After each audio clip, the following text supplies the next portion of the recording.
Qualcosa si è davvero mosso. Il Teatro Stabile del Veneto, Teatro Nazionale, sfodera per la stagione 2016-2017 un programma articolato, variegato, persino pretenzioso nella sua strutturazione. 3 teatri, il Goldoni di Venezia, il Verdi di Padova e il Teatro Nuovo di Verona, 80 spettacoli per 265 repliche, 48 proposte in abbonamento, un viaggio nelle sfumature della drammaturgia, dai classici alle interpretazioni contemporanee, da Oreste agli Stomp, passando per gli eventi speciali che a Venezia prevedono omaggi a Prince, David Bowie, dove la musica riaggancia la prosa nel suo potere da palcoscenico. Abbiamo aumentato le produzioni in maniera direi esponenziale.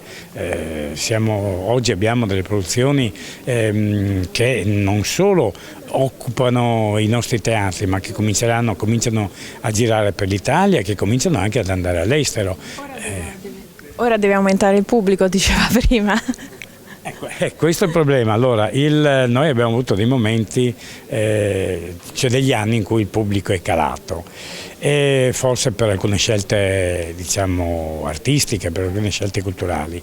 Da quando abbiamo deciso di diventare Teatro Nazionale abbiamo capito che la nostra funzione non è soltanto quella di fare spettacoli o di fare produzioni, è quella di fare spettacoli e produzioni con il pubblico, assieme al pubblico e per il pubblico, e quindi non soltanto come intrattenimento ma anche come formazione, come capacità di far crescere la cultura teatrale. Direttore, è una programmazione che sembra un po' maliziosa, con questi eventi speciali, una commissione di generi per riuscire a portare più spettatori possibili? Beh, se cercare di parlare a pubblici diversi e allargare il nostro raggio d'azione, la capacità di dialogo con i cittadini, allora sì, siamo maliziosi, decisamente molto maliziosi. Abbiamo cercato di allargare il più possibile l'articolazione delle proposte, non possiamo limitarci a parlare a un solo tipo di pubblico. Cartelloni fatti su misura del pubblico di ogni singola città, integrazioni tra generi, oltre che tra teatri, in uno spirito di coinvolgimento corale che non a caso il suo esordio con un omaggio il 15 ottobre a Pino Donaggio al Teatro Goldoni di Venezia. Sarà una grande emozione, è un teatro di prestigio.